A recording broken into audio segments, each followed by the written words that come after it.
चलिए आइए, आपका chapter change in profit sharing ratio. इस चैप्टर में हमने आपको वर्कमैन कंपनसेशन रिजर्व और इन्वेस्टमेंट फ्लक्चुएशन रिजर्व वाला टॉपिक कंप्लीट करवा दिया था। अब आपका नेक्स्ट टॉपिक है revaluation of assets and reassessment of liability.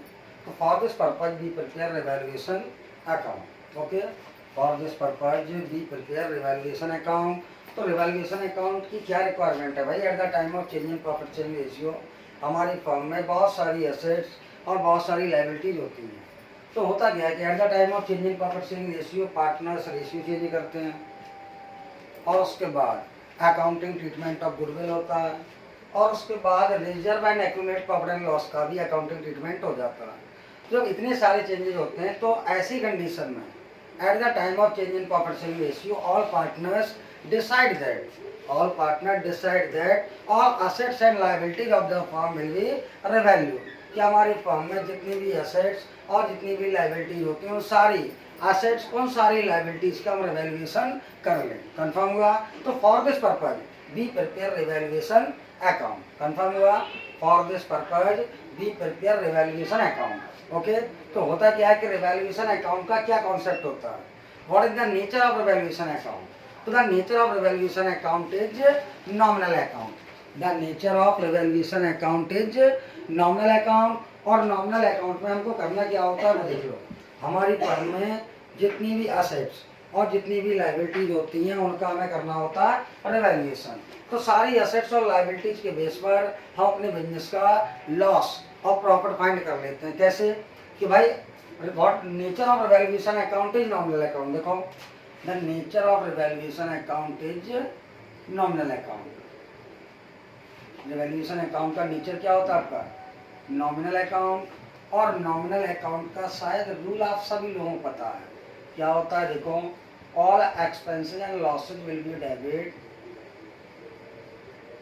Losses will be debit और all incomes and gain will be credit. All incomes and gain will be credit. Confirm हुआ? तो होता कि आपका यही कॉन्सेप्ट आपका रिवैल्यूएशन अकाउंट में यूज किया जाता है। तो कैसे यूज करते हैं वो देख लो भाई। रिवैल्यूएशन अकाउंट में सारी एसेट्स और सारी लायबिलिटीज को एक्सप्लेन करना है। अब आप एक्सपेंस और लॉस देख लो कैसे होता है। पहले हम आपको बहुत ही इजी लैंग्वेज समझा रहे हैं। भाई एसेट्स है, बिल्डिंग अगर आपकी कम होती है तो आपका लॉस तो डेबिट में आएगा। अगर आपकी एसेट कम हो गई तो डेबिट में, और अगर आपकी बिल्डिंग बढ़ जाती है तो प्रॉफिट हो गया तो क्रेडिट में। कंफर्म हुआ?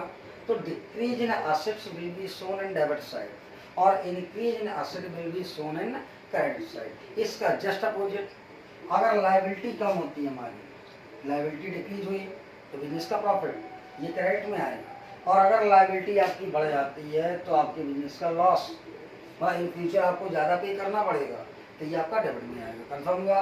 तो ये दो कॉन्सेप्ट आपके डेबिट में और ये दो कॉन्सेप्ट आपके क्रेडिट में। क्या क्या? डिक्रीज इन एसेट और increase in liability will be shown in debit side और इंक्रीज इन एसेट और decrease in liability will be shown in credit side. Confirm हुआ? अब रिवैल्यूएशन अकाउंट कैसे मेंटेन होता है वो देखो।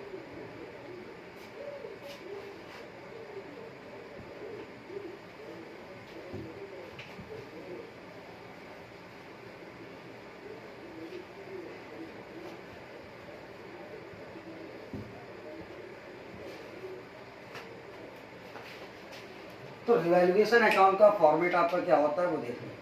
रिवैल्यूएशन अकाउंट का फॉर्मेट भाई नॉर्मली देखो जरा, particular amount particular amount.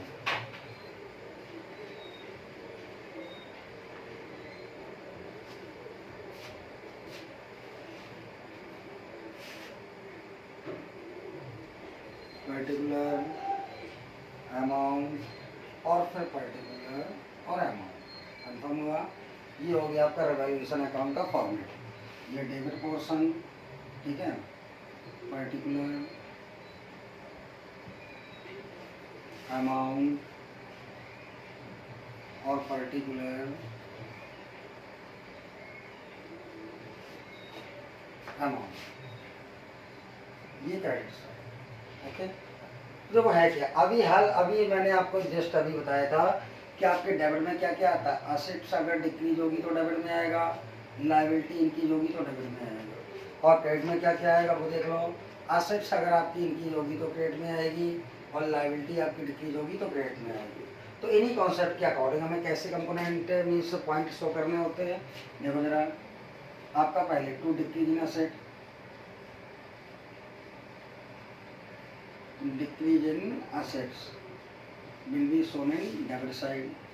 Okay, इसका just opposite by increase in asset, by increase in assets, increase in assets ये भी हमने शो कर दिया। अब उसके बाद उसके बाद क्या आपका इसका जस्ट अपोजिट, इसका जस्ट अपोजिट कैसे, आपका इंक्रीज इन लायबिलिटी जाएगा डेबिट साइड में, तो to increase in liability, increase in liability,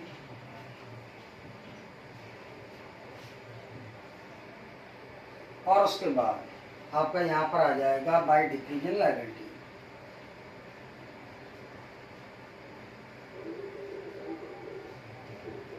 in liability, okay. तो ये मेन 2 पॉइंट आपके 2 पॉइंट डेबिट में 2 पॉइंट क्रेडिट में, इन्हीं से सब कुछ है। डिक्रीज इन असेट्स डेबिट में, इंक्रीज इन लायबिलिटी डेबिट में, इंक्रीज इन असेट क्रेडिट में, डिक्रीज इन लायबिलिटी क्रेडिट में। अब उसके बाद क्या करना है वो देख लो। तो प्रोविजन फॉर डाउटफुल डेट कभी भी आपका क्रिएट होता है तो वो यहीं पर आएगा, क्रिएट और रेज होता है तो आपका आता है डेबिट में, provision for doubtful debt. Okay, उसके बाद डिस्काउंट ऑन डेप्टर भी यहीं पर आएगा,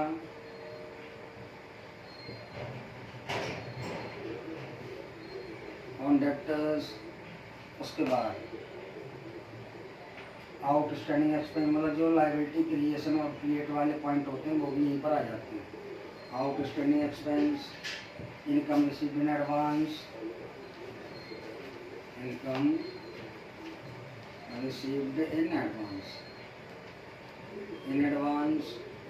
और उसके बाद आपका to any other expense, any other expense कि अगर आपका और किसी टाइप का कोई एक्सपेंस भी है तो आप उसको भी लाकर यहीं पर प्रेजेंट करोगे। और इस साइड आपका क्या क्या आ जाता है वो देखो। इस साइड आपका बाय प्रीपेड एक्सपेंस,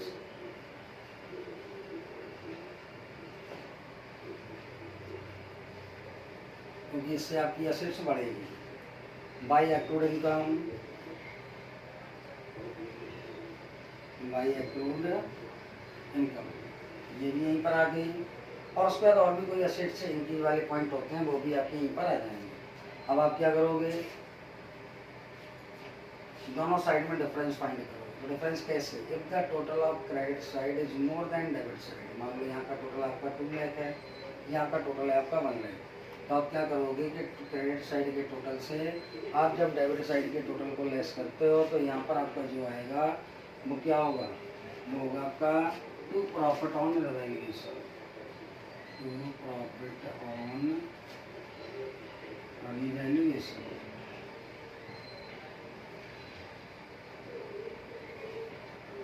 और इसे लाकर आप एक्स और वाई जितने भी पार्टनर होंगे उनमें डिस्ट्रीब्यूट कर लोगे। और उसके बाद अगर आपका डेबिट साइड का टोटल ज़्यादा आता है तो यहाँ पर आपका क्या होगा, बाई लॉस ऑन रिवैल्यूएशन,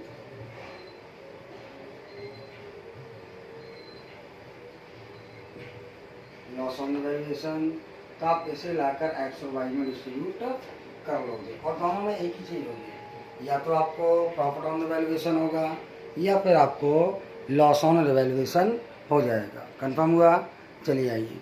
अब उसके बाद है कि आपका कि accounting treatment for revaluation of assets and reassessment of liability at the time of change in profit sharing ratio, कि change in profit sharing ratio में आपको क्या क्या अकाउंटिंग ट्रीटमेंट करना होता है। तो अकाउंटिंग ट्रीटमेंट के लिए आपका क्या होता है वो देख लो। 2 कॉन्सेप्ट है आपका। फर्स्ट कॉन्सेप्ट है आपका when partner decide to record the revised value in the books of the firm. First point बहुत अच्छे से लेना क्योंकि यहाँ पर देखो ये फर्स्ट पॉइंट है आपका when partner decide to record revised value, record the revised value, record the revised value. तो देखो क्या फर्स्ट कॉन्सेप्ट है आपका when partner decide to record the revise value. तो इसमें पता है क्या होता है आपका कि जब पार्टनर्स ने रिवाइज वैल्यू रिकॉर्ड करने का डिसीजन ले लिया तो फिर आपको क्या करना होता है कि आप ऐसा ही सिमिलर टोटल का टोटल आप ऐसा ही डिट्टो रिवाइजेशन अकाउंट पूरा मेंटेन करोगे और इससे रिलेटेड सारी एंट्रीज मेंटेन करोगे। सारी एंट्रीज का मीन्स देखो आप जब डेबिट साइड की एंट्री बनाओगे तो कभी एंट्री याद ना करो, वैल्यूएशन अकाउंट या कोई भी अकाउंट होता है एंट्री याद ना करो, सीधे आप एंट्री बनाना सीखो। जैसे अकाउंट का कॉन्सेप्ट आपको पता है, अब आप इस कॉन्सेप्ट से जब आप एंट्री बनाओगे तो कैसे पहला कॉन्सेप्ट पहली एंट्री देखो रिवैल्यूएशन अकाउंट डेबिट टू जो भी एसेट्स होगी, स्टॉक तो to stock account, revaluation account debit to assets account, अब इसका revaluation account debit to liability account, revaluation account debit to provision for doubtful डेब्ट account, revaluation account debit to discount on डेब्ट account, revaluation account debit to outstanding expense account, revaluation account debit to income received in advance account, revaluation account debit to expense account, revaluation account debit to, अब ये adding writing करोगे, revaluation account debit to S capital account to Y capital account for this profit on revaluation transfer to partners capital account confirm हुआ।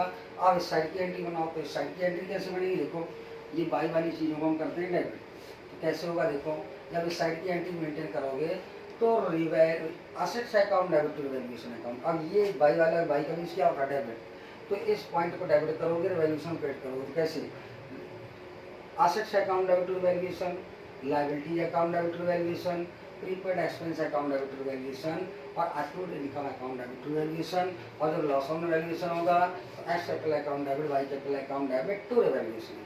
Confirm हुआ।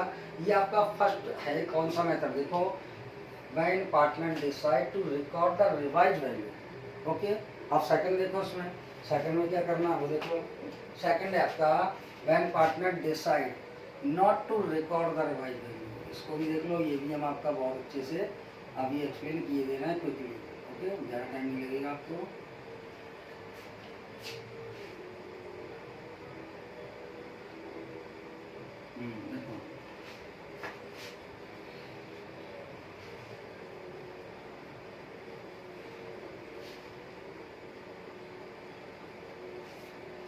देखो second point है आपका या second method है आपका यहाँ पर, not to when partner decide not to record the revise value, not to record the revise value, revise value. जब पार्टनर ने ये डिसाइड किया कि वो रिवाइज वैल्यू को रिकॉर्ड नहीं करेंगे, तब देखो यहाँ पर क्या है कि अगर पार्टनर्स ने ये डिसाइड कर लिया कि not to record the revise value, तो वो रिवाइज वैल्यू को रिकॉर्ड नहीं करेंगे, तो फिर क्या होगा, for this purpose we prepare adjustment entry. क्या करेंगे वो, एडजस्टमेंट एंट्री मेंटेन करेंगे। तो अगर आप रिवैल्यूएशन अकाउंट बनाकर भी इसको सॉल्व कर सकते हो, विदाउट प्रिपरेशन रिवैल्यूएशन अकाउंट भी इसको शो कर सकते हो। तो पहले हम लोग क्या करते हैं, पहले हम आपको with the help of revaluation account बताते हैं, ठीक है। तो क्या करोगे आप, इसमें भी पूरा पूरा रिवैल्यूएशन अकाउंट मेंटेन कर लोगे सिमिलर। आपने कर लिया डेबिट वाले पॉइंट डेबिट में, क्रेडिट वाले पॉइंट क्रेडिट में, आपका the total of credit side is more than debit side, तो यहाँ पर आपको मिलेगा to profit on revaluation, and if the total of debit side is more than credit side, तो यहाँ पर आपको मिलेगा बाय लॉस ऑन रिवैल्यूएशन। आपको profit on revaluation loss on revaluation में जो भी मिलता है, तो आप उसके लिए क्या करोगे, एडजस्टमेंट एंट्री पास करोगे। क्या करोगे, एडजस्टमेंट एंट्री पास करोगे। तो एडजस्टमेंट एंट्री दोनों के लिए अलग अलग है, प्रॉफिट ऑन वैल्यूएशन के लिए एडजस्टमेंट एंट्री अलग बनती है और लॉस ऑन वैल्यूएशन के लिए एडजस्टमेंट एंट्री अलग बनती है। तो फिर आपको देखो, जब आपका not to record the revise value हो, फिर आपको सारी एंट्रीज मेंटेन करने की कोई रिक्वायरमेंट नहीं है। आप only profit on valuation find कर लो और लॉस ऑन वैल्यूएशन फाइंड कर लो, उसके बाद आप सीधी एडजस्टमेंट एंट्री पास कर लो। तो देखो एडजस्टमेंट एंट्री कैसे बनेगी वो देख लो जरा।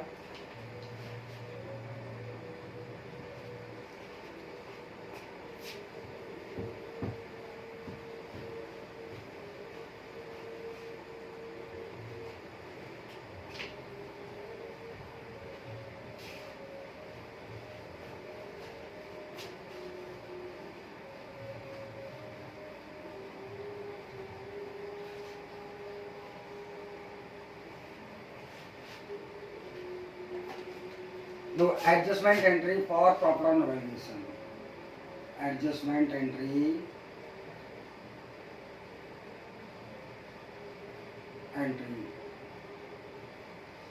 for profit on revaluation on revaluation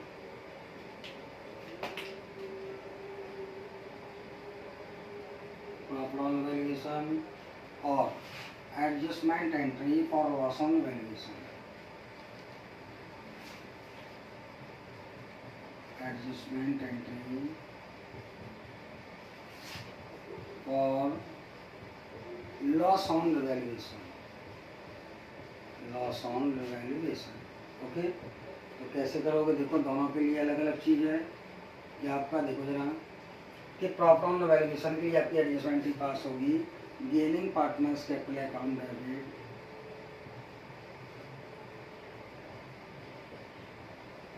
gaining partners capital account debit और to sacrificing partners capital account, to sacrificing partners capital account, partners capital account क्या करोगे आप? पहले निकालोगे sacrificing gaining ratio and after that be prepare adjustment entry. मतलब आप revaluation account maintain कर लोगे, उसका प्रॉफिट और लॉस मेंटेन कर लोगे, डिस्ट्रीब्यूट नहीं करोगे। फिर आप सैक्रिफाइसिंग गेनिंग रेशियो फाइंड करोगे और प्रॉफिट और रिवैल्यूएशन का सैक्रिफाइसिंग गेनिंग में इंटू करके आप यहाँ पर लाकर उनका अमाउंट प्रेजेंट कर दोगे, आपकी एडजस्टमेंट एंट्री पास हो जाएगी। और अगर आपको लॉस ऑन रिवैल्यूएशन हुआ तो आपकी एंट्री रिवर्स पास होगी। रिवर्स एंट्री कैसे पास होगी वो देखो। फिर आप करोगे sacrificing partners capital account debit, sacrificing partners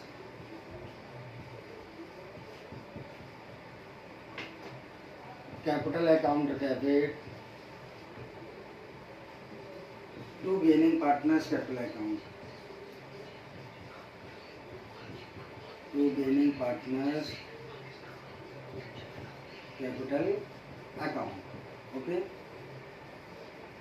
तो आप क्या करोगे कि सैक्रिफाइसिंग गेनिंग रेशियो में आप गेनिंग पार्टनर का वो जो सैक्रिफाइसिंग गेनिंग रेशियो में जो लॉस ऑन रिवैल्यूएशन होगा आप उसका इंटू करके इस एंट्री में अमाउंट प्रेजेंट कर दो, हो गया। अब देखो ये हमने कब बताया आपको? जब आप रिवैल्यूएशन अकाउंट मेंटेन करके करोगे। और अगर मान लो आपको रिवैल्यूएशन अकाउंट मेंटेन करके नहीं करना, आपको डायरेक्ट कैलकुलेशन दिखानी, तो उसका एक कॉन्सेप्ट ये है, मैं इसको अब कर देता हूँ। तो उसका कॉन्सेप्ट आपका ये है, क्या है कॉन्सेप्ट देखो जरा।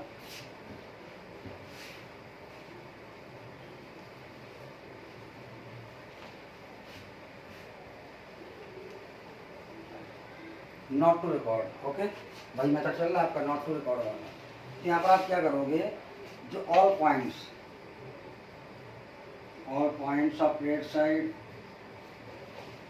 साइड वाले जो पॉइंट होंगे उनका मीन्स क्या होगा? Plus point. आपने वो राइट कर लिए। All points of debit side, all points of debit side, आपने डेबिट साइड वाले पॉइंट राइट कर लिए। अब आप देखोगे कि किसका टोटल ज़्यादा। अगर ये टोटल ज़्यादा हुआ तो यहाँ पर आपका जो इफेक्ट होगा वो इफेक्ट वाला अमाउंट आपका किसका होगा? प्लस का। तो आप इसको क्या मानोगे? Profit on revaluation. और अगर आपका लेस वाले पॉइंट ज़्यादा होते हैं तो यहाँ पर आपका आंसर आएगा माइनस में, तो वो हो गया आपका लॉस ऑन रिवैल्यूएशन। तो आप अगर प्लस होगा तो प्रॉफिट ऑन रिवैल्यूएशन की जैसी एडजस्टमेंट एंट्री पास करोगे, अगर आंसर माइनस में होगा तो लॉस ऑन रिवैल्यूएशन की जैसे एडजस्टमेंट एंट्री पास करोगे, जो एडजस्टमेंट एंट्री अभी हमने आपको बताई। कंफर्म हुआ? तो इससे रिलेटेड क्वेश्चन मैं आपको नेक्स्ट वीडियो में एक्सप्लेन करूँगा। Okay, good bye.